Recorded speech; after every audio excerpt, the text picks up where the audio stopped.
Easy to see why there's so much caution. This video shows flash flooding in UNC Asheville tonight as rain hammers the area ahead of Hurricane Helene. WFMY News 2's Nixon Norman heard from people in the mountains about their plans to stay safe. Some folks living in the mountain ranges of North Carolina never expected they'd be dealing with the wind and the rain of a hurricane. We expect snow. We don't really expect flash flooding from a hurricane. With Hurricane Helene possibly bringing 10 to 15 inches of rain to places like Asheville, people in the area are preparing for the worst.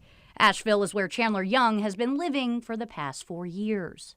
We got our cars filled with gas. I still have to go to work tomorrow. Young is a general surgeon resident at a hospital in Asheville. She says the hospital sent out an email saying they would open up extra rooms for employees that may have a hard time getting to and from work due to the weather. She hopes the rain dies down before she has to clock back in tomorrow, but she knows she needs to be prepared. I'll probably have to take a long route to avoid those lower areas. The same goes for Melissa Bryan in Boone. She says over the past few days, it has rained nonstop at her home in the mountains.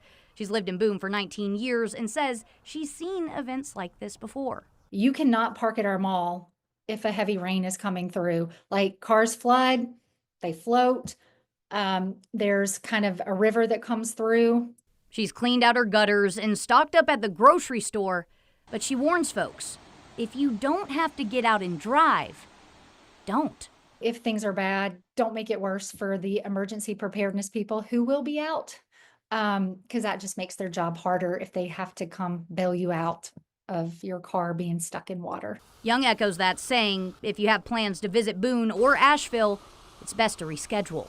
It's not going anywhere. It'll still be here next week, and it'll be drier next week.